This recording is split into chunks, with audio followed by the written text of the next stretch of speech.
Welcome back, horror fans, cinephiles, and giallo enthusiasts. This is Tanner Leeser, your host for all things giallo here on The King in Giallo. Our next stop on our journey through giallo cinema is the first proto-giallo from Umberto Lenzi, Orgasmo, also called Paranoia, released in 1968. In this video, I will do a deep dive overview, then segue into a full review and GialliTally. The overview will be spoiler-free, the review and GialliTally will not. Here is Orgasmo. Overview. Orgasmo is directed by Umberto Lenzi, who also wrote the film's script along with Ugo Moretti and Marie-Claire Solleville. Music is by Piero Umiliani. The cast includes Carroll Baker as Catherine West, Lou Castel as Peter Donovan, Colette Decombe as Eva, Tino Carraro as Brian Sanders, Lila Brignoni as Teresa, and Franco Pesce as Martino. The plot follows Catherine in the aftermath of her husband's death in a freak car accident where she becomes his sole inheritor to his fortune. She moves herself to an isolated and extravagant Italian villa so she can decompress from the recent upsets in her life. This time is interrupted by the arrival of Peter and Ava, a brother and sister who convince Catherine to let loose and have some fun with her new money. As things unfold, Catherine falls down a rabbit hole of binge drinking, recreational drugs, and lustful encounters, prompting her to realize that her new guests probably do not have her best interests at heart, and they may be seeking to take advantage of her. Following the success of The Sweet Body of Deborah, 1968, by Romolo Guerrieri, which also starred Carroll Baker, the American actress was once again cast in a film with the themes of deception and sexual manipulation. And although Umberto Lenzi was no rookie to the thriller genre, he was for the newly forming giallo genre. This film, like so many other early gialli of the time, draws upon the dark themes found in Les Diaboliques, 1955 by Henri-Georges Clouzot, but this film places much more focus on the mental head games and the use of sex, alcohol, and pills in order to manipulate its protagonist than it does on having a large dead pool of victims. The one major flaw of the film is actually its protagonist, who does hardly anything in the way of standing up for herself or exercising good judgment at times when she is so obviously being played. Despite this film remains a classic example of what some may call the sexy giallo films, which deal with all the deception of some typical gialli, but leans way more into the use of eroticism in the narrative's telling. The film does have a lot to say and can be read as a glaring critique of the youth of the time, with the antagonists, Peter and Ava, representing the younger generation with all their superficiality. Peter low-key presents himself as a communist of sorts, showing a disdain for the elites who possess more wealth, while Ava plays at being the innocent one, a facade she uses to mask her true intentions. Together, the two are representatives of an ideology which is unempathetic, unsympathetic, greedy, selfish, and opportunistic, and they prove themselves to be only too eager to do whatever it takes to get closer and closer to Catherine's fortune. They masquerade their actions as those seeking retribution on the wealthy who oppress the downtrodden working class, but in the hands of Lenzi, this is all a ploy by them to avoid an honest day's work and to take that which does not belong to them. However, Lenzi is not one-sided in his depiction of his characters here. Regardless of Peter and Ava being self-serving, Catherine is presented as being quite shallow herself and equally unsympathetic. She is bothered by things like the glass she must use for her whiskey because it's not more extravagant in presentation or material. The film's climax hammers home the point that anybody can sell out their higher principles. For this reason, Orgasmo, in the words of Troy Howarth, is rather bleak and bitter. The film is paced effectively and utilizes several of the giallo tropes, including one which I may have to include into my GialliTally, the use of a piece of music being played repeatedly throughout the narrative in order to drive someone deeper into madness. In this case, the song is Just Tell Me Now by West and the Airedales. Guglielmo Mancori, the cinematographer, together with Lenzi, paints a very stylish and cool scene throughout the film. They make great use of flashy images to imply Catherine's growing descent into insanity, and while Lenzi tends to bombard the audience with his heavy-handed use of zooms, he unveils the many twists and turns in a steady and composed manner. The success of the film would help to commercialize the giallo genre one step closer to becoming the booming industry it would become in the 1970s, and this film marks the first collaboration between Baker and Lenzi, and is arguably the best one of theirs. Born in 1931, Umberto Lenzi was obsessed with film and directed his first feature in 1958, An Italian in Greece, a comedy. He worked a bit as an AD, and in 1961 he would direct Queen of the Seas, a swashbuckler adventure. His filmography includes Pepla, war films, spy adventures, and numerous gialli and poliziotteschi films. Some of his other gialli include So Sweet, So Perverse, 1969, Knife of Ice, 1972, and some of his poliziotteschi include Almost Human, 1974, and Violent Naples, 1976. One of his greatest achievements was starting the Italian cannibal genre with Man from Deep River, 1972, and when Ruggero Deodato achieved infamy for his grotesque and offensive Cannibal Holocaust, 1980, Lenzi endeavored to usurp Deodato with his own video nasty, Cannibal Ferox, 1981. During the 1980s, the Italian film industry fell on hard times, and Lenzi was one of several filmmakers affected by this. Lenzi recently penned some giallo novels, including Delitti a Cinecittà and Spiaggia a mano armata. Bertrand Tavernier was Lenzi's assistant on Orgasmo, and he would go on to do the critically acclaimed Round Midnight, 1986. Carroll Baker nails the performance in every way and even allows herself to go to the ugly, as some actors may say, and any faults one may make about the character have nothing to do with her performance. Lou Castel and Colette Decombe play the brother and sister duo. Castel, a Colombian actor, was no stranger to Italian genre cinema of the 1960s and 70s, and he appeared in Fists in the Pocket, 1965 by Marco Bellocchio, where he played the psychotic Alessandro, as well as in A Bullet for the General, 1966 by Damiano Damiani, one of my favorite Zapata westerns, where he played the ruthless and selfish gringo. Some other gialli credits of his are Who Killed the Prosecutor and Why, 1972, and Killer Nun, 1979. His portrayal as Peter perfectly straddles the line of depraved, indifferent, and sadistic, yet reserved. Decombe worked extensively also in the 1960s and 70s, with her career stopping in 1978. As Ava, she practically steals the scenes she is in with her beauty and her performance, which switches from feigning innocence to being a cruel bitch. Orgasmo was released in the States as Paranoia because Commonwealth United, the distributors of the US release, feared people would confuse it as a pornographic film. Confusion ultimately crept in, but for a different reason, as Lenzi and Baker's next giallo film was titled Paranoia, 1970, which prompted that film's US title to become A Quiet Place to Kill. But I digress. On to the review. Spoilers ahead for those of you who haven't yet seen the film. You've been warned. Okay, I'm going to predict that Orgasmo may sneak into the top 3. I don't know if it will take the throne, but based on my viewing, I observed an overindulgence in the cliches. Thankfully, I do not give extra points per crash zoom, or else this movie would absolutely steal the prize. The only thing that may be used more than crash zoom in the film is the amount of J&B bottles, decanters of scotch, and half-filled glasses the characters are drinking from. This is not an easy viewing for a recovering alcoholic. Anyways, beginning as always with the pre-viewing cliches. The repeat offenders are 1 point for actor, 3 for writer, 3 for composer, and 5 for director. No points actually. Carroll Baker and Umberto Lenzi will go on to make several gialli together, as well as Piero Umiliani, but this is everybody's first one. Cliché points for the title. Whether it is Orgasmo or the US title Paranoia, the film gets points for having a one-word title. 5 points. First look. We have 25 points for the Italian director, and an additional 15 points for the influence bonus of this being a proto-giallo. And would you look at that, it is plot o'clock.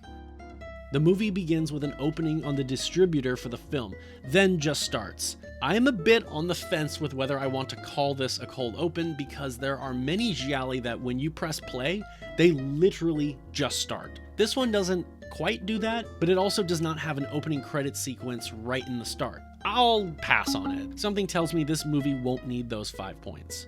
Airplane, 2 points. R is for reporter, 5 points. We immediately receive some exposition dumping regarding the current affairs of Carroll Baker's character, 2 points. We learn that she is recently widowed and may have inherited $500 million. Z is for zoom, 5 points. This is Catherine. G is for gloves. extra for black, 10 points. And this is Brian, her husband's attorney. But who is this guy? A minute and a half in, and we get our opening credit sequence. Set in a manor or chateau, and I'm gonna go ahead and give the extra points here for this being the primary setting for our main characters for an extended time, 10 points. This is Teresa, the live-in maid. You could make a drinking game based on every time she scowls. Upon her walkthrough of the villa, Catherine finds that Brian has set up some art crafts so that she can revive her artistic passions she once held when attending Newport Institute. She laments a little, but Brian assures her that she is young and that she got over her rough childhood and adolescent life before meeting Robert. Catherine remarks that the glasses are not decent enough. She clearly has gotten used to the finer things in life. J is for J and B, extra if being drunk, which it is ad nauseum. 10 points. She says that she's a mess now, but she just needs something to pick her up. He says he expects her to return to New York, which she refutes. We learn that Robert's assets include 2 oil companies, 4 TV stations, and a steel mill, plus a mansion on Lake Michigan, the latter of which she detests, but is important to her husband's family as most of them were born there. She agrees that her spinster aunts can have the property if it means so much to them. He leaves her for New York. Catherine walks in and rather rudely commands Teresa to remove the television set because she doesn't want to see or hear it. Catherine unpacks her things, makes sure Teresa is out of sight, then takes a briefcase to stow somewhere. Spiral staircase, 5 points. She enters the attic and hides the briefcase in a sort of hole in the wall, then moves the TV set to cover it. Art, 5 points. Teresa brings out medication for Catherine. We're not told what it is exactly. She also tells her journalists have called, but Catherine is in no mood to talk to them. The scene is interrupted by a honking horn. This is Peter. He says his car has broken down and requests some tools to fix it himself. Faulty car or car trouble, 2 points. Teresa is rather cold to him, but Catherine says it is fine and to give him anything he needs. F is for fashion, 5 points. Peter's first impression is that of a gentleman. He fixes what he can. There are a couple things he does here which I think show his true character. For one, he thoughtlessly and rudely tosses a broken part over his shoulder onto the lawn, then washes his grease-covered hands in the fountain. He compliments her eyes and romances her a bit more. Teresa seems to see through everything he is doing. T is for telephone, 5 points. Peter excuses himself to walk into town and find a mechanic to help him finish the car, but returns unannounced later that night, interrupting the peaceful night by blasting his radio. He tells her he bought the part for cheap because it was all he had, revealing that he doesn't actually have much. The phone rings, and Catherine excuses herself to answer it. Peter follows her inside and starts snooping about the mansion. He compliments a self-portrait of Catherine nude, then suggestively offers a cigarette into her mouth. He admits that he is hungry and lacks manners. She fixes him up something to eat and gives him a place to sleep, apologizing that she can't offer him any night clothes, to which he snidely remarks that he always sleeps nude, just like the women who share his bed with him. Catherine begins to take a shower, but Peter invites himself in with her. She is reluctant, but caves into his advances. N is for nudity, 5 points. Good thing they are under hot water right now, because they are getting very dirty. Necking, 5 points. The scene fades. We can all assume what happened next. The next morning, Catherine expresses that she does not want Teresa to find out about the two of them. The conversation shifts to her late husband, which Catherine confides that she married an older man for love, but all he could give her was money. Peter offers that she should give her money away to a richer person so the world will have one less rich individual. As Teresa returns, Catherine whispers to Peter to leave now but return later. After Teresa sets the table, Catherine commands her to clear the table, then gives her the night off. Peter peels out. Reckless driving, 5 points. That night, as Catherine searches the lawn for Peter, we see the same shoes as the mystery man from the opening scene. Peter reveals himself, then rips her clothes off. The man spies them kissing passionately, then the scene transitions into the bedroom. The phone rings and Catherine leaves to answer it. She must meet with Brian soon in London. She tells Peter he must go. She gives him some money to stay afloat, but this just offends him. She suggests that perhaps they should stop seeing each other. He says the decision is hers, but gives her his home address in case she changes her mind. London, foreign locales, 5 points. Urban locales, 2 points. Catherine and Brian meet with her aunts and their attorney to discuss matters of the estate. One of the aunts seems content with simply receiving the mansion, but the other one wants most of Robert's assets and shows that she simply doesn't care much for her nephew's widow. The whole scene is too much for Catherine and she is overwhelmed. E is for eyeballs, 5 points. Catherine passes out. Extra 5 points for Z is for zoom, for a zoom on eyes. Add another 5 points. Well shit, add those extra airplane points for a character being seen in the plane. That's 3 more points. Brian is having her sign her signature on a few legal documents concerning the power of attorney, the estate, and letters to management boards, including one document for a change of address, which is blank now, but he will fill it in New York. Back in the mansion, Catherine begins a call to Rome to Peter, but cancels the message she's trying to send. In bed, she's about to take some pills with alcohol, but hears some spooky sounds about the property. She grabs a revolver, then the window blows open. She begins to walk through the house, but the thunder gets the better of her. Her painting has been moved. A door blows open. The lights go out. The shower is running. A door slams shut and locks her in. She fires a couple shots into the door to break the lock. She calls out to Teresa. Y is for yelling, extra for it being a hysterical woman, 10 points. Teresa walks in and turns the lights on. She dismisses Catherine's hysterical behavior and ranting. Teresa says that Catherine must be simply taking too many sleeping pills at night and uppers in the morning. I'm just gonna tally this now. Character takes pills and extra if with alcohol, 10 points. Teresa puts the gun away and tells Catherine to get some rest. Catherine returns to her bedroom and turns off the running water. She goes to the window and to her shock finds a man walking outside, the same man the audience has seen since the opening. The phone rings, but no one is there. She nearly downs the drink and collapses into bed. Italian locales, 3 points. She finds Peter, who is living in a small one-bedroom. He immediately puts the moves on her, but she protests. But he says that he didn't complain about her mansion, so she shouldn't complain about his place. He says, "This is where I bed my women like you." She gives in and swoons for him. A man walks in, interrupting their lovemaking. This man owns the flat and says Peter hasn't paid him a cent in 3 months since he let him stay there because he said that he was down on his luck. Catherine, against Peter's wishes, pays his debts to the man, which includes a gambling debt. She takes him back to her place to the visible dismay of Teresa, to whom is told to prepare a room for Peter as he will be staying with them. As they are sitting outside, a random car screeches in. Peter welcomes the girl who he introduces as his little sister Ava. Catherine clearly looks off-put by the entire thing. Gratuitous dancing, 2 points. I'll just say it, I've never seen a brother and sister make eyes like this at each other. Ava accidentally knocks into Teresa, which causes a small commotion. Ava changes the music, then seems to be flirting with Catherine regarding her femininity and beauty. Peter is manipulating a doll, and let's all say it together, symbolism. Peter brings a camera in, which Ava sets to automatically take pictures, and they all take a selfie. We have a brief scene outside in which Catherine offers for Ava to stay, and then they all go out clubbing 60s style. Dario Argento seems to have been a drummer before striking success in film. Turn your sadness into fun. You like this song? Because you're gonna hear it a lot. Hippies, 2 points. Catherine almost seems like she is on LSD or something. They all take off. Back at the mansion, Ava offers Catherine a pill and tells her to wash it down with whiskey. Oh, yeah, that's a good idea. In the following scene, Ava shows a strange interest in watching Peter and Catherine being passionate and even encourages them to do so. The next morning, Ava wakes up Catherine and is once again being her personal pharmacy as she offers her yet another pill to take. If the symbolism concerning manipulation wasn't obvious enough earlier, we see Ava moving pieces on a chessboard against Catherine. It's more subtle here, yet equally effective. The phone rings and Catherine answers it, and once she is off, Ava flashes the gun in her face, prompting Peter to throw her aside. He hates the implication of violence, but when Catherine attempts to defend Ava's innocent gesture, he unleashes a fucking brilliant insult. E tu non alzare la voce, ti torna fuori tutta Brooklyn. She takes a moment, and when she returns to the bedroom, Peter is in bed waiting for her.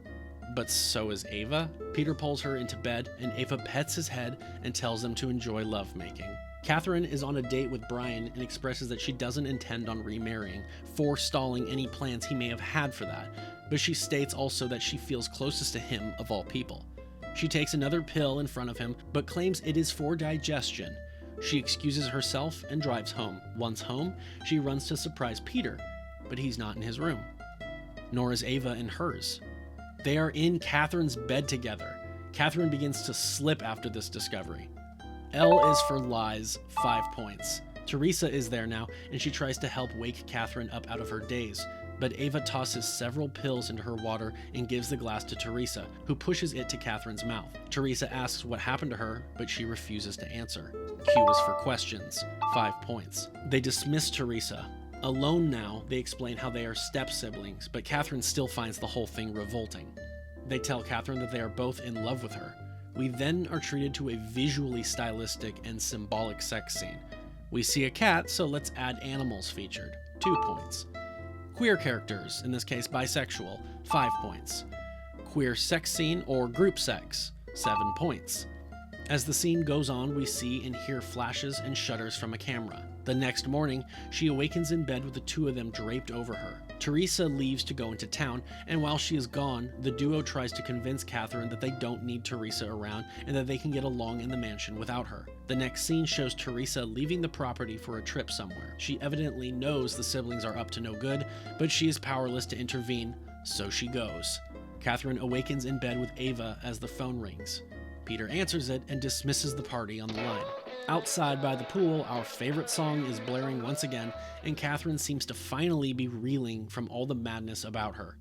Ava turns down the volume per Catherine's wishes, but Peter turns it up even louder, and when Catherine begins to protest everything, Peter gets out of the water and slaps her, not once, not twice, but 5 times. Typical 1970s Italian misogyny, woman is slapped, 5 points. The fuck is that? Strychnine? Ava drops some liquid into the decanter of alcohol. In this next scene, the three are talking. Catherine reveals that she hates herself, and the two aren't as unhappy as she is because they haven't yet realized how much they should hate themselves. Ava throws liquid in Catherine's face. Peter offers a pitcher of what I assume is more scotch, and she pours it out onto the floor, denouncing their charades to try to manipulate her. The two leave by car for now. Catherine is starting to appear very sickly. She has the gardener remove her nude painting. This is one of those I'm drinking straight from the decanter type of days. The two return. She asks for them to leave, but Ava presents her with printed photos from the night they all made love, and the blackmail is on.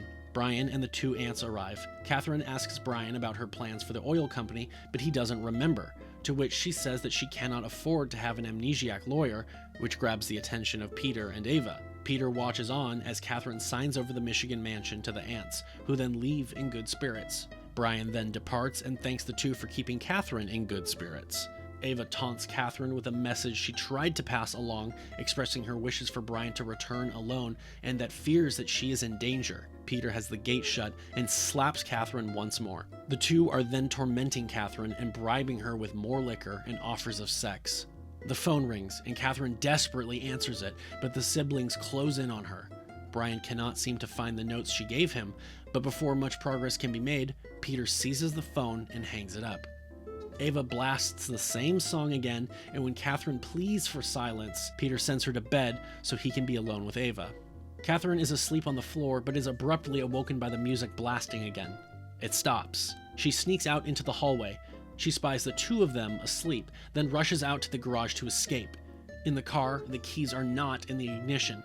Suddenly, the garage closes on her and she is locked inside.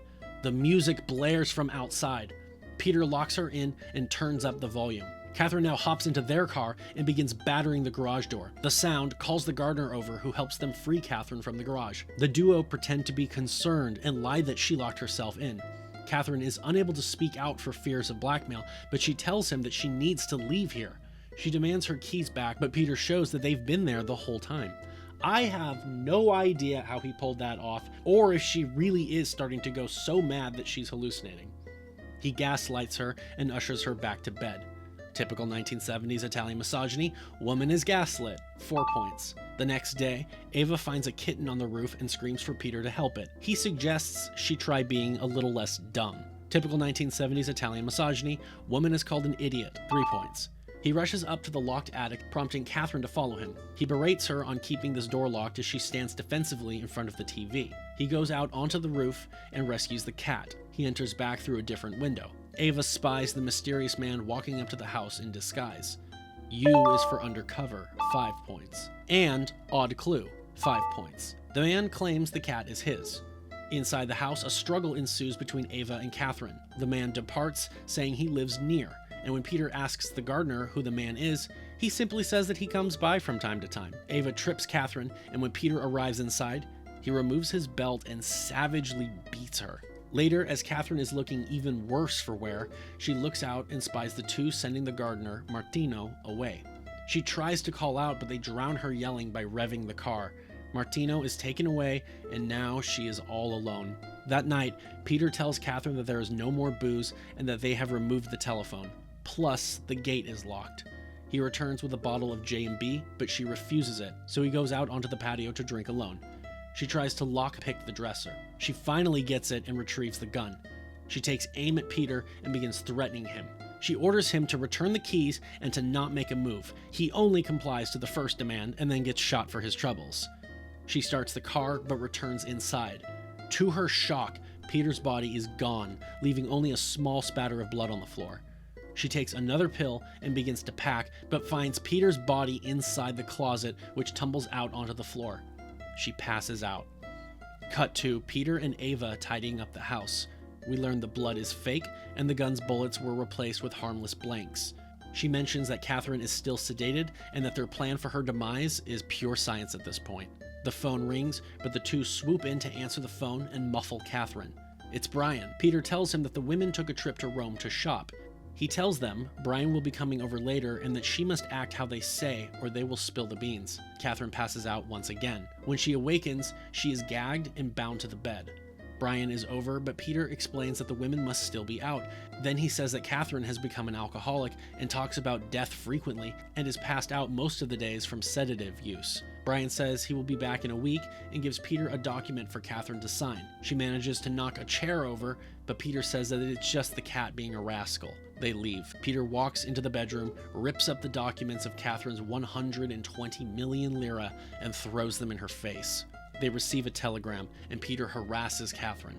I'll say, typical 1970s Italian misogyny for woman is molested, groped, or sexually assaulted, 7 points. Ava presents Catherine with her dinner, which is a live toad, or bullfrog. Forgive me, amphibians are not really my jam. She starts to go crazy. The duo enter the room, Ava claiming that the concoction has 30 pills in it and should do the trick. They drop off the decanter plus a telegram. When she finally awakens, she finds that Brian has died. She reaches for the decanter but drops it. She exits the room, ascends to the attic, but finds the briefcase is now missing. The door shuts her in, and Catherine begins seeing things. H is for hallucinations. I'll say extra for being caused by drugs and alcohol. 10 points total. She climbs out onto the roof and stands ready to jump. Brian suddenly pulls up, but Catherine loses her balance and falls to the ground. Brian rushes to her. Miraculously, she is not dead. Brian picks her up and stares holes into Peter and Ava, then drops Catherine off the fucking balcony. Catherine is now very dead. Someone dies by falling to their death. 15 points. Also, rooftop scene. Extra points for it leading to someone's death. 10 points. The three were all working together this whole time, so it seems. Brian orders Peter to go into town hysterical and seek a doctor, and for Ava to phone his hotel with an urgent message for him, then hands her 2 letters to put into Catherine's bedroom. Suicide notes, likely. Murder is faked as a suicide, 5 points. And I'll also do A is for alibi for his plan here, 5 points. He gives Ava a few more final instructions, then leaves.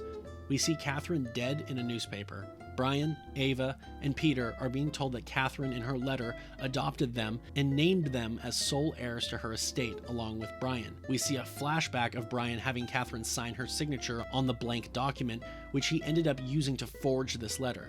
As they leave, we learn that Brian is the uncle to the duo. S is for secrets. Extra points for the killer having an impossible to predict motive, which I believe this counts as 10 points. Brian is then picked up by Scotland Yard. They tell him that they investigated Robert West's murder and found foul play. His car was tampered with and he was killed before he could file for divorce. They found a briefcase in the attic which had all the evidence linking Catherine to her husband's murder. Let's stop and add evidence is seen being hidden, 5 points. And a murder is faked as a vehicular accident, despite us not actually seeing it, 5 points. We learned that the mysterious man was working for the New York District Attorney's Office, Lieutenant Arthur Frank. He informs them that a killer cannot inherit their victim's fortune, and so Robert's estate will now transfer over to his aunts. They then inform Brian that because of the circumstances of Catherine's death, they are reopening the case. The denouement of the film shows Ava and Peter rejoicing at their gains, so they still believe. They drive recklessly through the city before crashing into a truck. It is unclear whether the crash was a pure accident or sabotage. Likely it was just an accident. The two are presumed dead here. The accomplices are killed. 5 points. Fine. Oh, yes it is. And that's Orgasmo. What a fun giallo. This is a psychosexual giallo in regards to the plot focusing on a character falling into madness, and the sex plays a part in that. Sure, we don't have a killer stalking about in black gloves, wielding a knife, but this is a classic example of a giallo not conforming to that type of narrative. At times the style is a bit in your face, but I wouldn't say it is style over substance.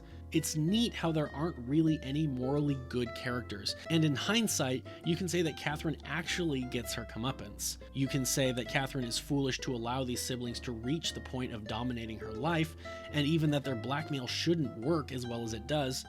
But by the end, I believe her lack of resistance to their extortion can be seen as her not wanting to get any unwanted attention that might open the floodgates onto her shady, hidden crime coming to light. Don't even get me started on the amount of J&B bottles and decanters filled with alcohol we witness. Did Lenzi get paid per bottle he showed or something? Regardless of my jokes, the movie is fantastic. Though not one of my favorites, it's just not my style of giallo. But despite that, it nails it for me. Let's go back and add some more cliche points that I didn't tally in the moment. We have an extra 5 points for U is for undercover for the detective being undercover. The killer dies accidentally, and we find out that Catherine sabotaged her husband's car, so we get 10 points added to her death, plus the killer is killed by somebody, 10 points again. This may be a stretch to some, but I view Catherine's death as being the product of her falling from the roof and for being dropped the second time. I highly doubt she would have survived the first fall, and so the second drop I see as a coup de grace. I considered counting Ava and Peter's deaths also as the killer dies accidentally, but I don't explicitly see them as Catherine's killers. Also, they were accessories to it. Plus, I didn't anticipate a giallo might actually have this caveat occur more than once. And finally, I mainly look for whether it was caused by a gunshot or falling, not vehicular, but I may have to add that because I know it does come up several times within the genre where the killer just dies by a car accident or a car collision. And finally, at the risk of being inconsistent, I am not awarding O is for obsession because I see Catherine's addiction as purely an addiction. Let's segue to the GialliTally cliches for this movie. Post-giallo viewing cliches. The reason for the killings. Greed and gain. By all parties, in fact. 5 points. The reason for the investigation. Well, eventually, police investigator, 2 points. Bonus points. Style bonus. This is probably the most stylish giallo so far. Too many zooms to even count. Focus racks, fades, gel lights, kaleidoscopic shots, fast motion, plus this little shot, I don't know what that is. Not to mention the party scene and the sex scene. But we don't have any POV shots, so the movie will not receive the full 25 points possible. I will do 23 points because, damn, this movie not only has an overindulgence in the style, but it fittingly tells the story better by expressing Catherine's state of mind, which is deteriorating throughout. Soundtrack, 100% yes, 15 points. Bad effects. Not really. The makeup on Catherine is a bit over the top in conveying her sickness, but there are no bad gore effects. No points. Final look. Extra points.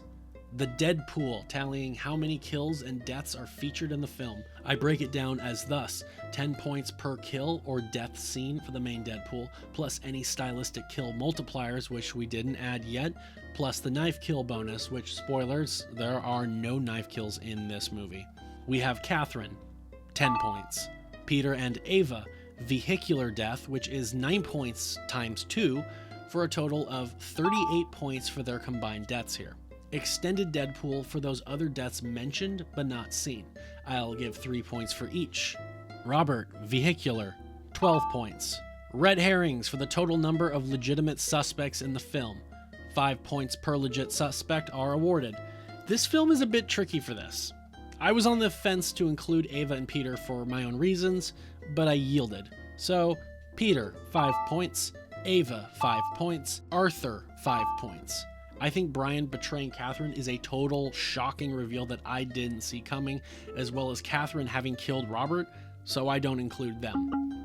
Flashback sequences, there is 1, 5 points. Nudity, I award 5 points for ass, 7 for breasts, and 10 for genitalia, and that is every scene.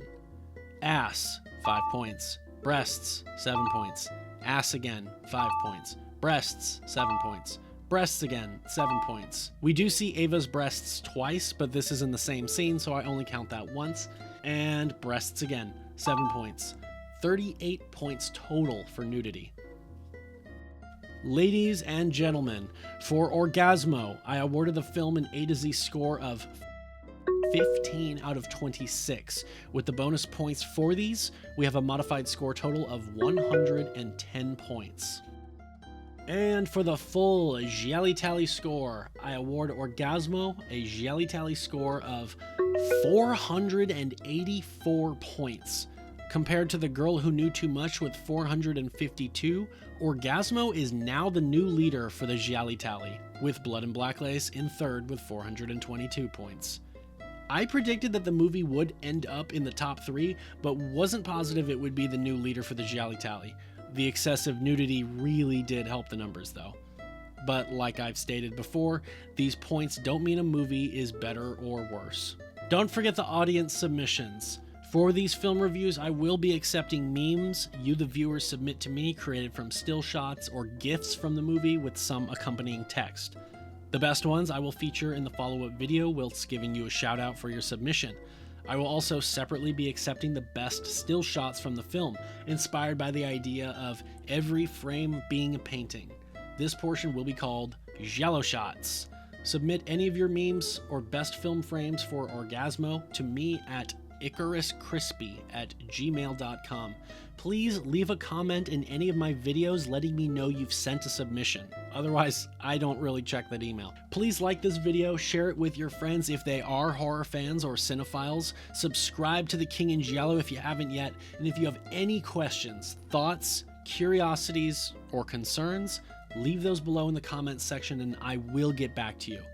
Give The King in Giallo a follow on Instagram and a like on Facebook. Next time on The King in Giallo will be the Forgotten Giallo Films Episode 9, 1968 Part 3, and Episode 10, 1969 Part 1.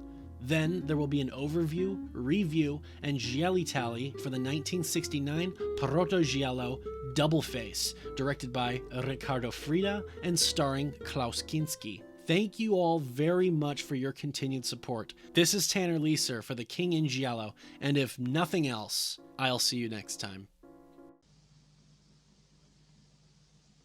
He's gonna drop her. He's gonna throw her off. He's gonna throw